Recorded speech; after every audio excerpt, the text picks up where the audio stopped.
आज आम बनइबा पूरा नुआ आ अलग स्टाइल रे कखारु दिया पकोड़ा। ए कखारु दिया पकोड़ा केमिति बनाती चलतु आम देखी नवा। जदि वीडियो को फास्ट टाइम देखुले वीडियो को गोटे लाइक करने सांगे चैनल टी को निहाती सब्सक्राइब करंतु। आमर वीडियो जेबे भी अपलोड हम सबुठु प्रथमे देखिए तो चलतु रेसिपी स्टार्ट करवा।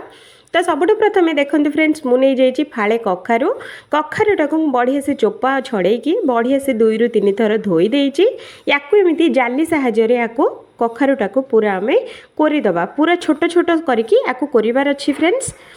तो देखिपे एमती करके कोरी नेबे तो सबूक आराम से कोरी हो। तो चलतु याकू रखा साइड रे पैन बसैबा। पैन रे दबा 2 चामच तेल। तेल टिके नाकू गरम हो सारा पर हाफ टी स्पून ये कला राशि देदबा कला जीरा, हाफ टी स्पून ये कलुंजी देदबा, हाफ टी स्पून ये धनिया और लंका गुंड ता देहर हाफ टी स्पून दबा।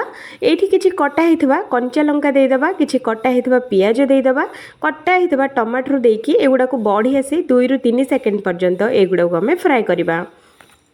2 ରୁ 3 सेकंड फ्राई हो सारा पर आगुरी जो आम कोरिकी रखी थे कखारु सेटा ये आम देदबा। देकी एटा को बढ़िया से आम 5 ରୁ 6 मिनट पर्यंत पूरा स्लो मीडियम रे ए पुरोटा को आम भाजी नबा। तो देखो फ्रेंड्स एमती करके निहाती भाजी देबे जहाँ तो तार पानी सब मरीज। सांगे देदबा स्वाद अनुसार लुण, कलर पर अल्प टिके नाकू हलदी गुंड, राग पर अल्प टिके नाकू लंका गुंड देकी आउ थे मसलाटा को आउ थे टिके नाकू भाजी नबा। तापर देदबा गोटे सिझा होइथिबा आलू। आलू को एमती गुंड कर नबा। तो देखो एमती करके गुंड करनेबे। तो आलूटा को एमती गुंड करदेले कौन आमर मसलाटा आउरी चटपटा बनब आउरी टेस्टी बनब। तो आलू दे सारा पर 2 सेकंड खंडे भाजी नबा। तापर गोटे अधा लेंबू रसटा ये आम चिपुड़ी देदबा। तो चलतु ये पुरोटा पूरा आमर रेडी हो जाइए याकू ओल्हे नबा। तो मु रखीदे ये अल्प टिके नाकू बड़का होता अटा अटाटा को नहीं जावा आम या बढ़िया से गोले हिसाब से याकू बन नवा।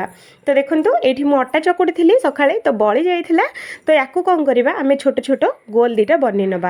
तापर बेलना काटिदबा। तापर सुखिला अटा टिके नाकू देकी याकू बढ़िया से आम पतला करके याकू बेली नवा। बेसी मोटा करवानी बेसी पतला करवानी याकू आराम से हल्का हल्का करके याकू बेली नवा।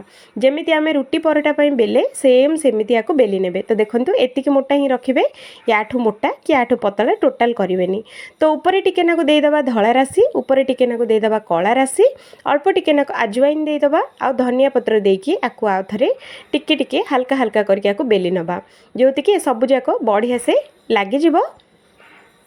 तो एमती करके हल्का हल्का करके बेली नेबे। गोटे छोटिया गिना नबा आ याकू साइज रे याकू एमती काटी नबा। तो देखंतु एमती करके छोटिया छोटिया पूरी गुड़ाक आसीबो।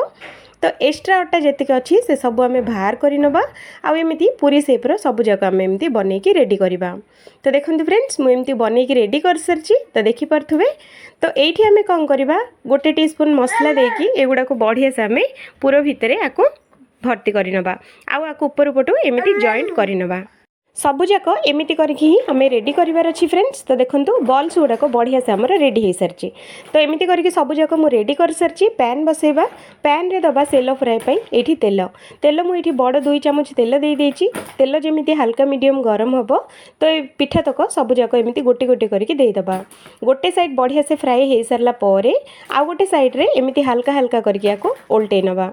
तो दीपट साइड जाक बढ़िया से गोल्डन कलर आसला पर्यंत एगुड़ाक आम फ्राए करवा। मुझे सेलो फ्राए करुँची आपण मैंने चाहिए डीप फ्राए भी करेंगे। तो देखो फ्रेंड्स बढ़िया से आमर कलर चेंज हो सारी। तो चलतु ये सबुजाक पिठा तक आम बाहर करनबा। फ्रेंड्स एबे जाए वीडियो को लाइक चैनल को सब्सक्राइब न करथिले एबे ही कर दियंतु कारण पर आपण माने भूली जिवे। तो देखंतु कखारु दिया पूरा पिठा पूरा आमर पूरा रेडी हो सारी।